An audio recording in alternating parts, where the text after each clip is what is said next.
आए हम खुदावंद की तारीफ़ करें और खुदावंद का शुक्र करें और बोलें, आए खुदावंद, मैं अपने आप को तेरे पाक लहू में छुपाता हूँ, तेरे पाक फरिश्तों को अपने लिए मांगता हूँ, मेरी मदद कर। जब मैं तेरे कलाम को सुनना चाहता हूँ, मेरे जहन को खोल, मेरी आँखों को खोल, मेरे कानों को खोल, और जो कुछ मैं आज सुनूं मैं उसे अपने दिल में रखूं, यीशु मसीह के नाम से, आमीन। आज जो है खुदा के कलाम मुकद्दस के अंदर हम बहुत ही अहम चीज़ों को सीखने वाले हैं। जिस्म के काम, the works of the flash. जिस्म के काम कौन से हैं? जिस्म जो है हमारा, ये एक बड़ा डायनामिकली स्ट्रॉन्ग एक एलिमेंट है। ये एक ऐसा मौसर जो है हथियार है जो खुदा के लिए भी इस्तेमाल होता है और शैतान के लिए भी इस्तेमाल होता है। तो ये जो जिस्म है ये एक बड़ा ही ज़बरदस्त हथियार है। इब्लीस भी इसको अपने लिए इस्तेमाल करता है और खुदा भी इसको अपने जलाल के लिए इस्तेमाल करता है। जब खुदा इसको इस्तेमाल करता है तो हम दुनिया में जोरावर बन जाते हैं। जब इब्लीस के लिए इस्तेमाल होता है तो हम दुनिया को तबाह करने वाले बन जाते हैं, घरों को, अपने आप को, दुनिया को तबाह करने वाले बन जाते हैं। तो जिस्म जो है उसके अपने काम है। कल मैं एक जनाजे की रस्म में था सुबह, तो जब हम जिस्म को दफना रहे थे तो एक ख्याल मेरे जहन में ये आया कि खुदा ने इस जिस्म को बनाया ताकि ये जिस्म अबदी तौर पर खुदा के साथ सुकूनत करे, लेकिन गुनाह की वजह से खुदा ने इस जिस्म को आसमान पर नहीं लेकर गया, बल्कि इस जिस्म के ऊपर खुदा ने कर्ज करके कहा कि ऐ आदम, तू खाक के अंदर से लिया गया है और तू दोबारा खाक में लौट जाएगा। यानी ये जिस्म जो है ये इसका फाइनल डेस्टिनेशन जो है, इसकी मंजिल जो है, इसकी मंतकी अंजाम जो है वो ज़मीन के अंदर दफन होना है। यानी ये रूहानी आलम के अंदर रूहानी जिस्म होगा, लेकिन हम इस दुनिया में इस जिस्म के साथ ज़िंदगी गुजारते हैं और इस जिस्म के अपने काम हैं। जिस्म जो है हर रोज़ अपनी कामों के साथ हमारे लिए एक नया महाज खड़ा करता है। जिस्म के कामों की शिनाख्त हमने करनी है कि यार ये जिस्म के काम कौन से हैं। जिस्म की बजाय रूह में चलने का तरीका कैसे हमने सीखना है। जिस्म के काम कौन से हैं? एक तो जिस्म ना तुम चल दे, जिस्म के काम है कि नहीं। अब जिस्म के काम है कौन कौन से? आए बाइबल मुकद्दस को पढ़ें। गलतियों का खत उसका 5वां बाब उसकी 19वीं आयत से 21वें तक। अब जिस्म के काम तो जाहिर हैं, यानी हरामकारी,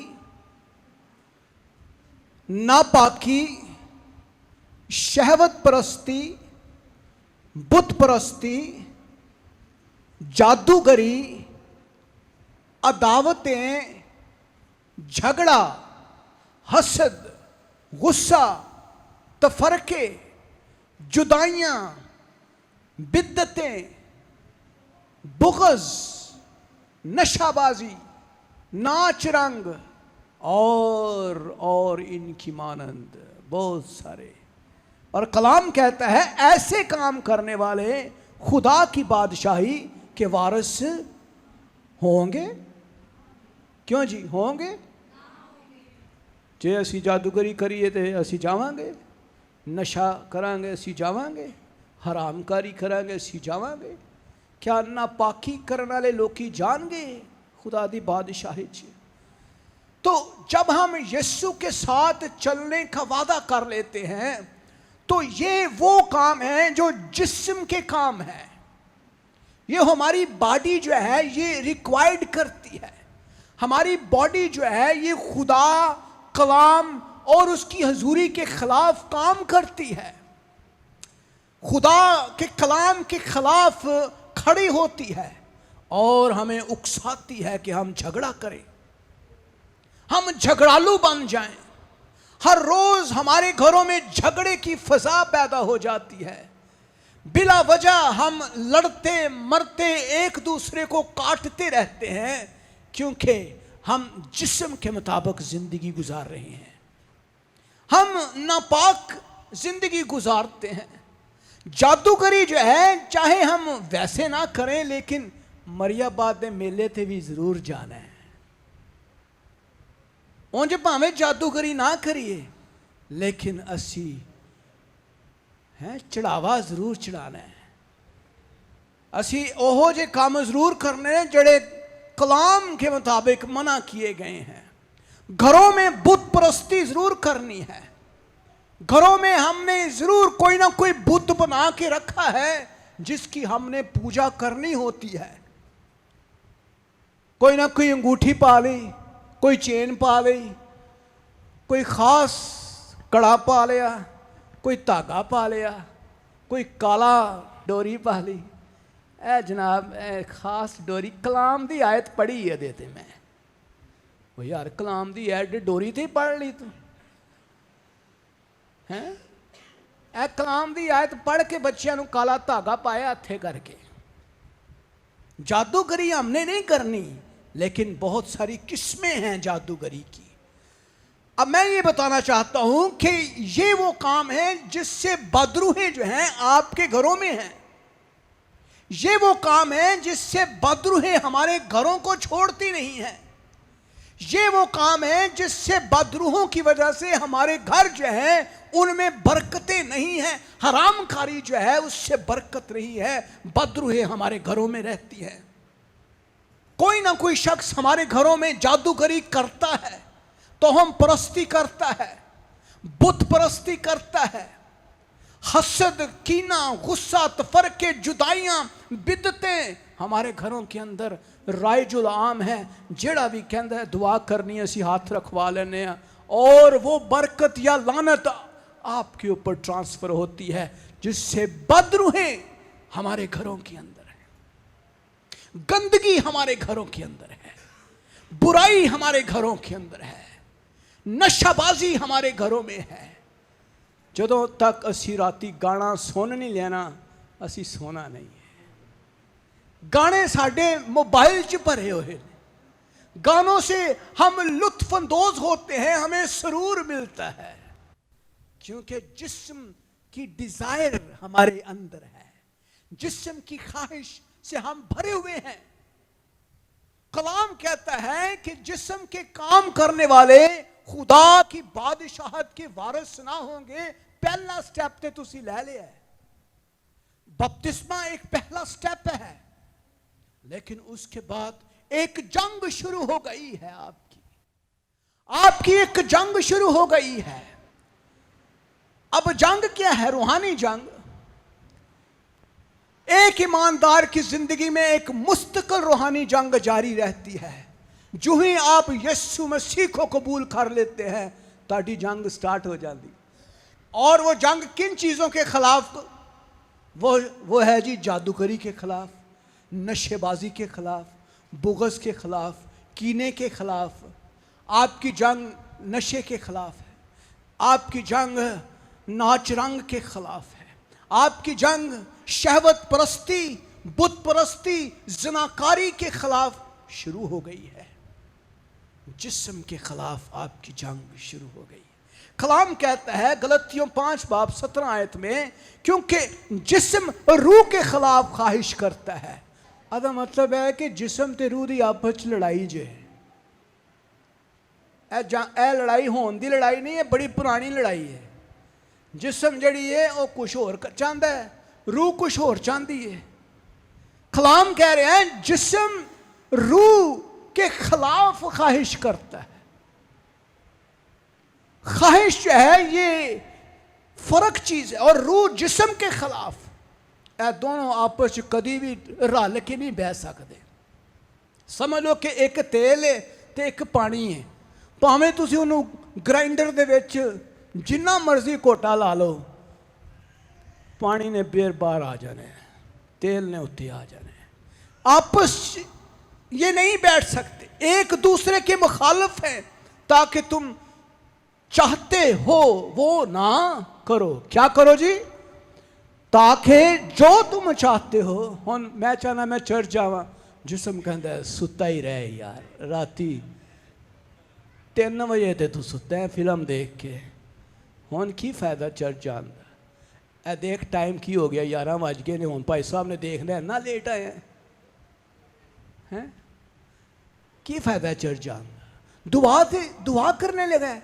दुआ क्यों करेगा? खुदा ने किनिया को तेरियां दुआवां सुन लियां पहले। जिस्म जो है वो आपको मुख्तलिफ अंदाज से लेकर चलता है। हमारी जंग जो है जिस्म के खिलाफ है, और रूह जो है जिस्म के खिलाफ है। और आगे हम देखते हैं ज़िनाकारी क्या है। नंबर 1, आज हम इन सारी चीज़ों को डिटेल से समझने के लिए तैयार हैं। आज वो दुनिया ज़िनाकारी के अंदर, बदरूहें घरों के अंदर हैं, क्योंकि हम ज़िनाकारी छोड़ते नहीं हैं। कलाम क्या कहता है? बाइबल मुकद्दस की गौर से हवालों को देखिए। किसी शादीशुदा शख्स की तरफ से किसी ऐसे शख्स के साथ जिनसी तौर पर जमा करना जो है, यह ज़िनाकारी है। और जो उनका शरीके हयात नहीं है, अगर उसके साथ कोई जिनसी ताल्लुकात हम बना लेते हैं, यह ज़िनाकारी है, अडल्ट्री है। और खुदा की तरफ से पहले 10 अहकामात में से एक हुक्म जो है, यह भी यही है कि हम ज़िना ना करें। कलाम मुकद्दस में अगर हम खरूज 20वां बाब उसकी 14वीं आयत देखें, तो वहां क्या लिखा है? तू ज़िना ना करना। क्या लिखा है? तू ज़िना ना करना। जब हम ज़िनाकारी करते हैं तो क्या होता है? हम जो है, हम बदरूहों को दावत देते हैं कि वो हमारे घरों के अंदर आ जाए, और एक दरवाज़ा हम खोल देते हैं। और वो दरवाज़ा जो है जब खुलता है तो उससे बदरूहें हमारे घरों के अंदर आती हैं। जब हम ज़िनाकारी से तौबा नहीं करते, जब तक हम उसको तर्क नहीं करते, जब तक हम उसे छोड़ते नहीं हैं, हम ज़िनाकारी की बदरूहों के अंदर गिरफ्तार रहते हैं। कलाम कहता है खरूज 20 बाब उसकी 14वीं आयत में, तू ज़िना ना करना। और जब हम गैर शादीशुदा शख्स के साथ कोई ऐसा जिनसी ताल्लुकात बना लेते हैं, तो हम खुदा के उस हुक्म की नाफरमानी करते हैं। मेरे अजीज़ों, तब हमारे घरों में बरकत नहीं रहती, हमारे घरों के अंदर लानत आना शुरू हो जाती है। हम कलाम के हुक्म को तोड़ देते हैं। ना सिर्फ बहनें, भाई भी, भाई और बहनें। गौर से सुने, खुदा की तरफ से पहले 10 हुक्मों में यह बात ज़ाहिर है, तू ज़िना ना करना। क्योंकि जब तू ज़िना करेगा तो फिर बदरूहें तेरे घर में आएंगी। जब तू ज़िना करेगा तो तेरी बरकत इब्लीस छीन कर ले जाएगा। जब तू ज़िना करेगा तो तेरी शिफा इब्लीस छीन के ले जाएगा। क्या आप चाहते हैं कि आपके भाई बहन, माँ बाप की शिफा इब्लीस छीन कर ले जाए?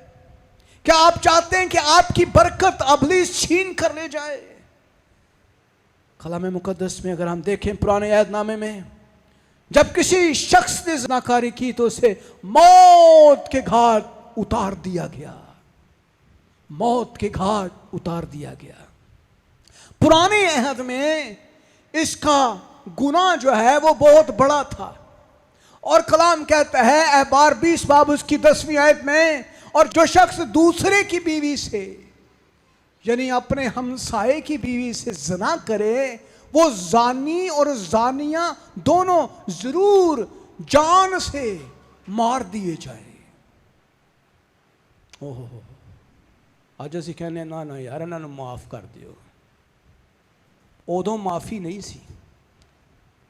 कलाम कितना सख्त है, कलाम बहुत सख्त है। अहबार की किताब का हवाला पढ़िए। आज ऐसे कहने खुदावन माफ कर दे, यीशु दा लहू मांगने, खुदावन तेरा रहम तेरा रहम तेरा रहम तेरा रहम। लेकिन जब हम इस बदरू को अपने घरों के अंदर आने देते हैं तो हमारी आदत जो है इसकी बन जाती है कि हम ज़िनाकारी करते करते करते करते हमारे घरों के अंदर इतनी को लानत आ जाती है कि हमें उसकी फसल काटते काटते देर लग जाती है, सालों लग जाते हैं। अपने साथी को तलाक देना और बाइबल की वजह से बगैर दोबारा शादी करना भी इसमें शामिल है। जब वो लोग एवं तलाक दे देंगे ने, बिला वजह तलाक दी जा रही है, कोई वजह नहीं है तलाक की, और फिर दूसरी शादी कर दी जाती है बगैर किसी वजह के, वो भी ज़िनाकारी है। कलाम क्या कहता है? मत्ती की इंजील 5वां बाब उसकी 32वीं आयत में लिखा है, लेकिन मैं तुमसे कहता हूं जो कोई अपनी बीवी को हरामकारी के सिवा किसी और सबब से छोड़ दे वो उससे ज़िना कराता है, और जो कोई उस छोड़ी हुई से ब्याह करे वो ज़िना करता है। देखिए, लानत तुसी ना लवो ते ना दवो लोकां नूं, ना लानत लवो ते ना लानत दवो। जब आप लानत के अंदर आते हैं फिर बदरूहें आपके घरों में आती हैं, फिर आपके घर जो है बरकत से खाली हो जाते हैं, फिर हम लोगों से सिर्फ खाली तवक्को करते हैं। कलाम क्या कहते हैं? मरकज़ 10वां बाब उसकी 12वीं आयत में लिखा है, और अगर औरत अपने शोहर को छोड़ दे और दूसरे से ब्याह करे तो ज़िना करती है, बिला वजह नहीं, कोई ऐसी रीजन नहीं। जो किसी औरत से ज़िना करता है वो बेअकल है, वही ऐसा करता है जो अपनी जान को हलाक करना चाहता है। बाइबल मुकद्दस के अंदर देखें, मिसाल 6 बाब उसकी 32वीं आयत के अंदर, ये है वो जिस्म के काम, ये है वो काम जिसके अंदर से हम बदरूहों को अपने घरों के अंदर दावत देते हैं और हमारे घरों के अंदर बरकत नहीं रहती। कलाम आगे क्या कहते हैं? हरामखारी क्या है? वो दो अफराद की तरफ से जिनसी जमा जो ऐसे दूसरों से शादी नहीं करते हैं, जो एक दूसरे से शादी नहीं करते। इस गुनाह में वो भी शामिल हैं जो शादीशुदा शख्स की तरफ से किसी ऐसे शख्स के साथ जिनसी ताल्लुकात कायम करना जो उसका जीवन साथी ना हो। बहुत सारे लोग ऐसे करते हैं। बाइबल भी पढ़नी है, दुआ भी करनी है, चर्च भी आना है, लेकिन हराम खारी भी उनकी ज़िंदगी में उनके साथ हरामकारी के साथ ज़िंदगी गुजारना। मत्ती 5वां बाब उसकी 32वीं आयत में क्या लिखा है? लेकिन मैं तुमसे ये कहता हूं जो कोई अपनी बीवी को हरामकारी के सिवा किसी और सबब से छोड़ दे वो उससे ज़िना कराता है। मेरे अजीजों, हरामकारी गुनाह है, जिस्म के काम गुनाह है, जिस्म के कामों से तौबा हमारी हकीकी नजात है, और यही नजात हमें आगे तक पहुंचाती है। बाइबल मुकद्दस में लिखा है, फरेब ना खाओ, ना हरामकार खुदा की बादशाही के वारिस होंगे।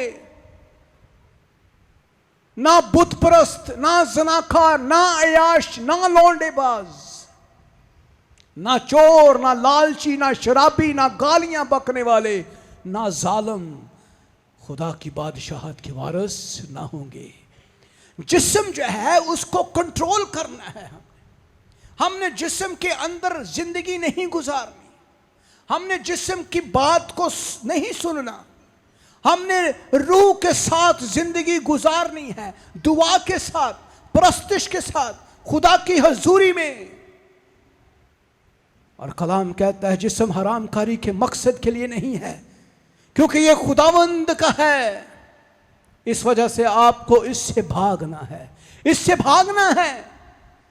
हरामकारी से भागें।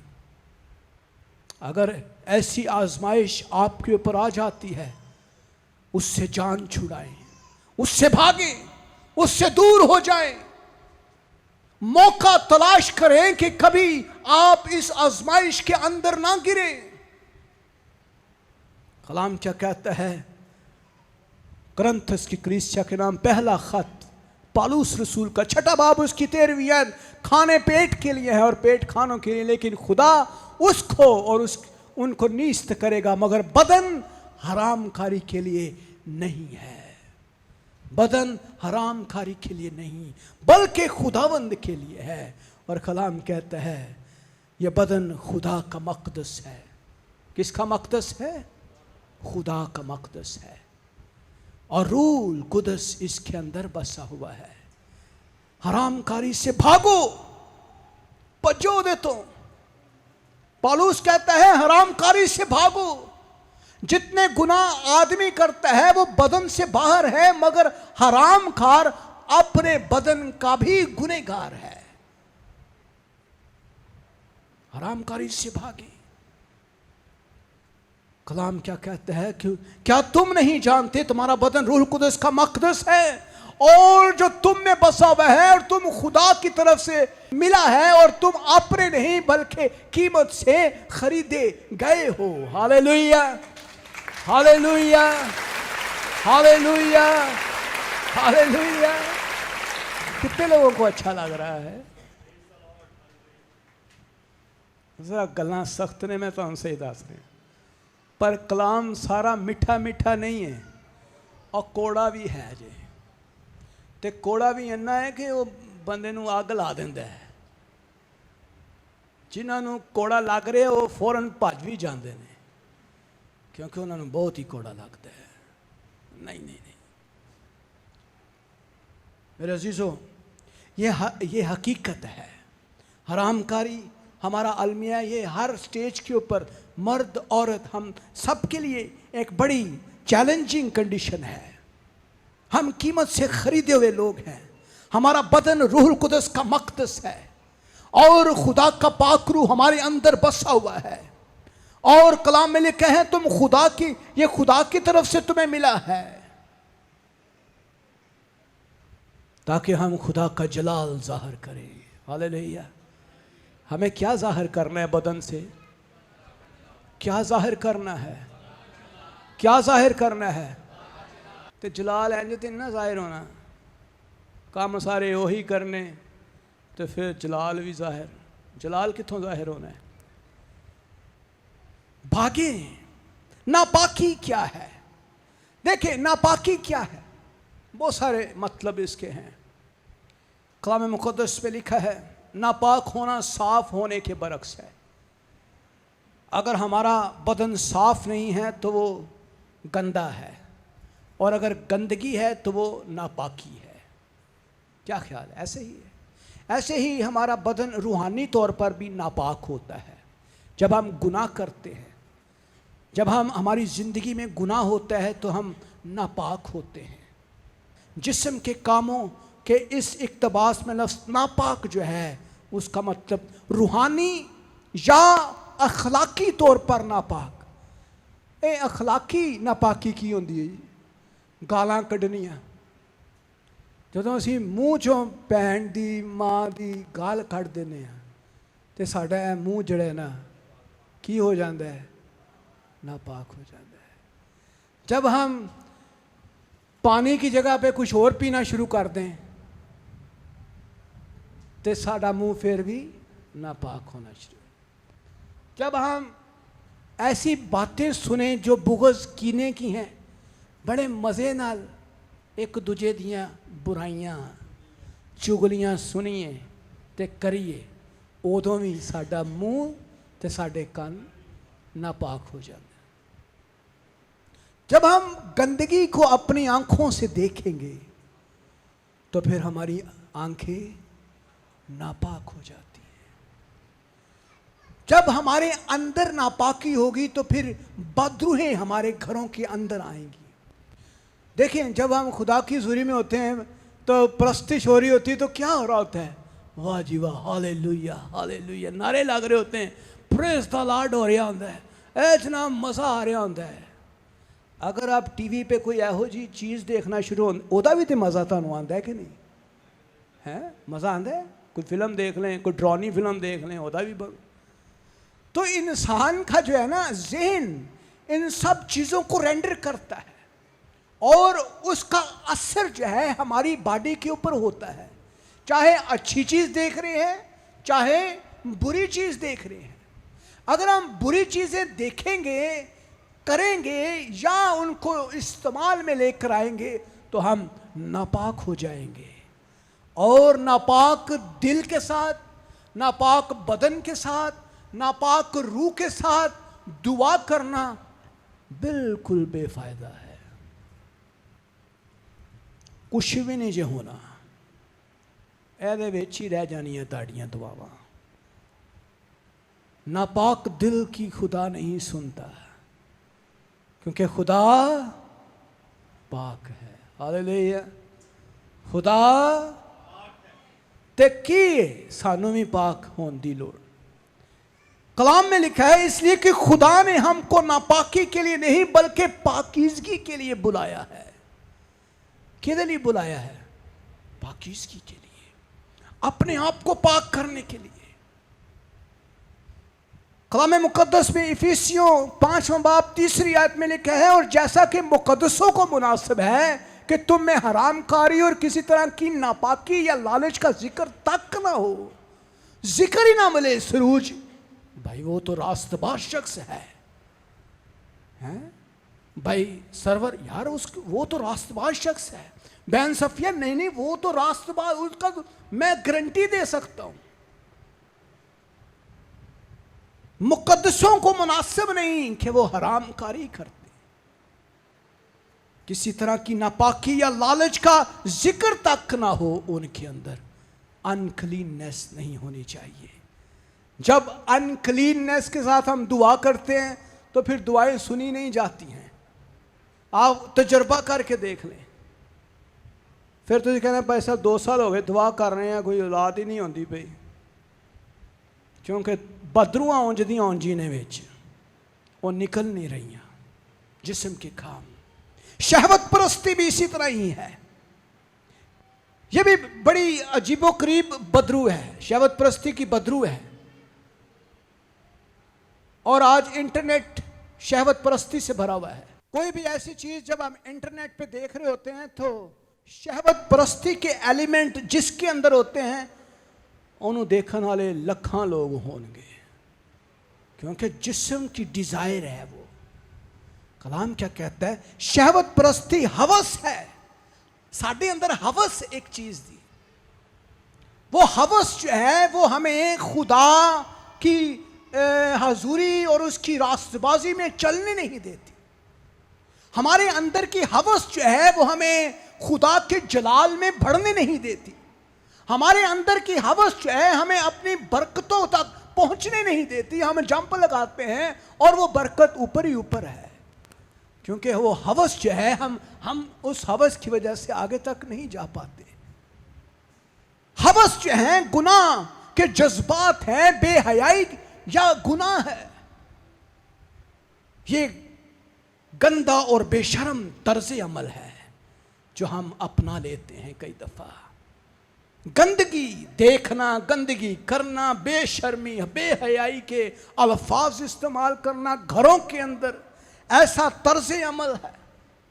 हम मतलब फैमिली के अंदर ऐसी फिल्में देख रहे हैं, ऐसे गाने सुन रहे हैं जिसमें बेहयाई बेशर्मी के अल्फाज हैं, बेशर्मी की गाने हैं, फिल्में हैं, और हम इंजॉय कर रहे होते हैं।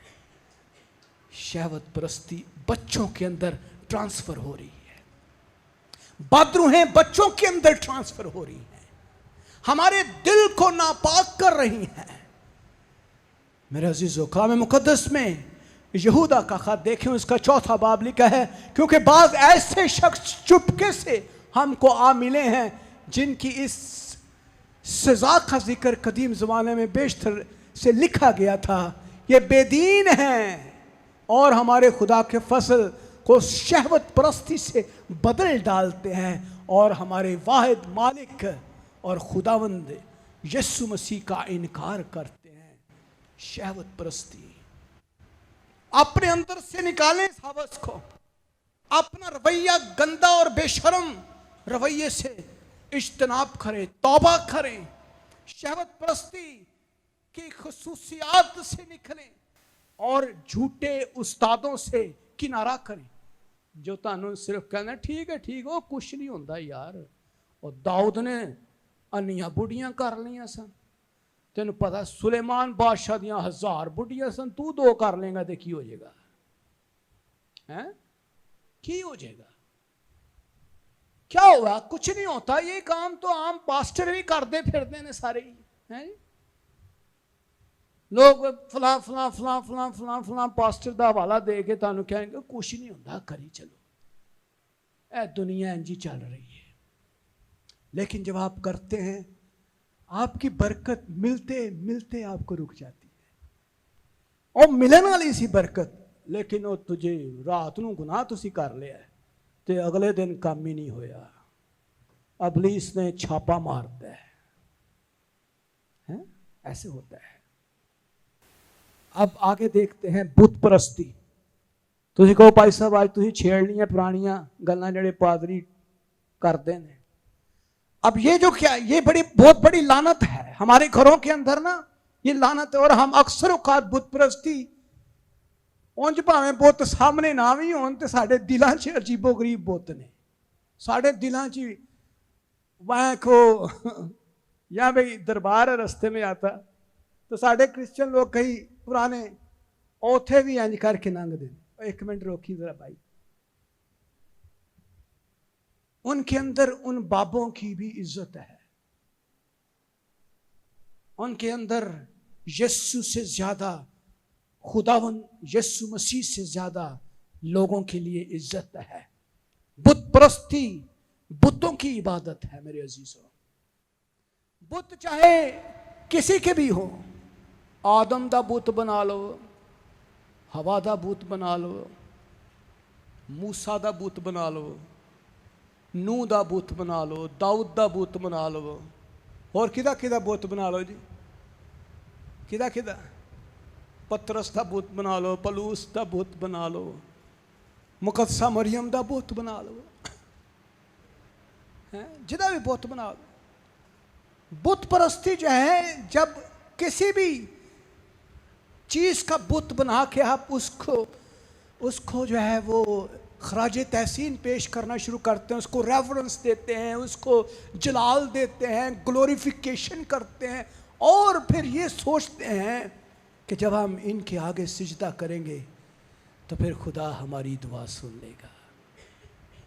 ये है बुत परस्ती। और बाइबल मुकद्दस में लिखा है, एबार 19वां बाब 4थी आयत में, तुम बुतों की तरफ रजू ना होना और ना अपने लिए ढाले हुए द्योता बनाना, मैं खुदावन तुम्हारा खुदा हूं।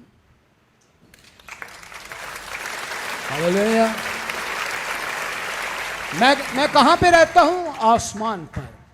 मेरा ना बुत बनाना, ना मेरी कोई तस्वीर बनाना, ना मेरा कोई नाम है, ना मेरा कोई इमेज है, ना मेरी कोई शक्ल है। अगर है तो सिर्फ यीशु मसीह के वसीले से लोग मुझे जानते हैं। अगर है तो सिर्फ यीशु मसीह ही वाहिद ऐसी हस्ती है जिसके वसीले से खुदा को इंसानों ने जाना है। ते बुत ना बनाना। जो बुत बनाओगे, भावें तुसी कोई अंगूठी पा लईए किसी दे नां दी, वो भी बुत परस्ती है। चेन पा ली किसी दे नां दी, वो भी बुत परस्ती है। धागा पा लिया किसी दे नां दा, वो भी बुत परस्ती है। बच्चियां नूं, वड्डियां नूं पैरां च धागे मैं देखे अक्सर लोगों ने पहनाए हुए। ऐ जी ये नज़र लाई है सी नज़र उतारी हुई है बच्चों की। यीशु तो वध के की चीज़ है? मुझे बताएं, यीशु से बढ़कर कोई चीज़ है? हम बाइबल में दुआ नहीं करते, प्रस्तिश नहीं करते, खुदा में यीशु मसीह का खून नहीं लगाते, असी धागे ला देने हैं, मरचां वार देने हैं, तो असी कहने हैं नहीं वो ज़्यादा बेहतर है। बुत परस्ती ना करना। कलाम मुकद्दस पे 1 कुरिन्थियों 5वां बाब 11वीं आयत में लिखा है, लेकिन मैं तुमको दर हकीकत ये लिखा था कि अगर कोई भाई कहलाकर हरामकार या लालची या बुत परस्त या गाली देने वाला या शराबी या जालिम हो तो उससे सोहबत ना रखो, बल्कि ऐसे के साथ खाना तक ना खाना। ਅਸੀਂ कहने नहीं यार राजा कोई गल नहीं, कलाम कहता सारिਆਂ ਨਾਲ ਹੀ खाओ पीओ इंजॉय करो। ओ भाई वो तो बुतप्रस्त शराबी कबाबी हैं, बुरी सोबत, गालियां देने वाले, हरामकार, लालची, उनके साथ सोबत ना, उनके साथ तेरी अन्य गाड़ी रिश्तेदारी ना हो जाए कि वो तेनू अपने रंग च लैके चला जाए। इसका मतलब यह है उनके लिए दुआ करना, उनके साथ बैठना उठना, लेकिन उनको अच्छी नसीहत देना, भाई ये काम छोड़ दो। ये वो काम है जो बदरूहें हैं हमारे घरों के अंदर। क्यों बरकत नहीं है? क्योंकि ये बदरूहें हमारे घरों को छोड़ती नहीं है। आगे आगे जादूगरी, विचक्राफ्ट। अब ये जादूगरी जो है ना, ये बहुत ही अजीबोगरीब चीज़ें हैं जो हम करते हैं। इल्म नजूम है, मंत्र है, झाड़ फूंक है, नशेबाजी है, मुनशियात भी है, और इसमें टूणे टोटके, टूणे भी नहीं। तो जादूगरी जो है ये जब यीशु से ऊपर चली जाती है ना, तो फिर वो जादूगरी है। जब हम यीशु के खून को नहीं लेते, उसके गोश्त को नहीं लेते, हम फिर दुआ नहीं करते, तो फिर जादूगरी आ जाती है। और कलाम में लिखा है, अगर आप देखें पहला शमूएल 15 बाब 23वीं आयत में, क्योंकि बगावत और जादूगरी बराबर हैं। बगावत और जादूगरी बराबर हैं, और सरकशी ऐसी ही है जैसे मूर्तों और बुतों की परस्ती। क्योंकि तूने खुदावन के हुक्म को रद्द किया, इसलिए उसने भी तुझे रद्द कर दिया कि तू बादशाह ना रहे। खुदा ने काट छड़ा साउल को बादशाह होने से रद्द कर दिया, क्योंकि उसने बुत परस्ती की थी, जादूगरी की थी।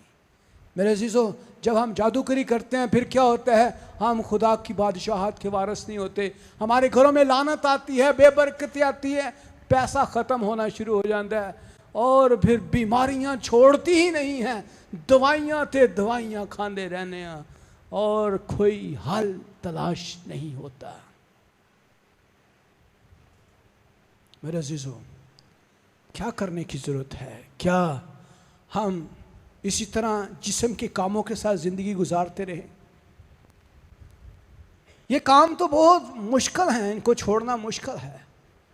क्या ये छोड़कर हम आगे ज़िंदगी गुजारेंगे? नए बपतिस्मे लिए आपने यीशु मसीह को कबूल किया है, जिस्म जोर मार रहे हैं, जिस्म जोर मार रहे हैं, यार छाड़ो, गाने सुन, फिल्मा देख, अपना जनाब इंजॉय कर। ये ज़िंदगी केड़ी बार बार मिलती है? केड़ी बार बार मिलनी है ज़िंदगी? चलो इंजॉय करते हैं। तो फिर हम जब जिस्म के कामों को करते, मेरे अजीज़ों, फिर हमारी ज़िंदगी में बरकत नहीं है। हम दुआ करते हैं, हमारी दुआ आसमान पर नहीं जाती है।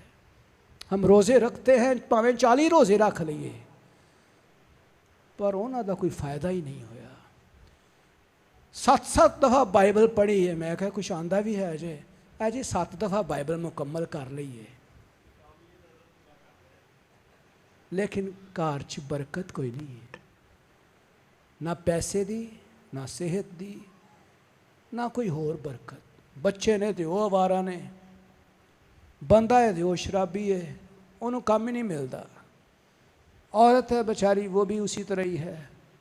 घर में कोई खुदा का जलाल, उसकी हजूरी, बरकत नहीं है। जिस्म किसके लिए है? ताकि हम खुदा का जलाल ज़ाहिर करें। आए हम सब खड़े हो जाएं, हम दुआ मांग।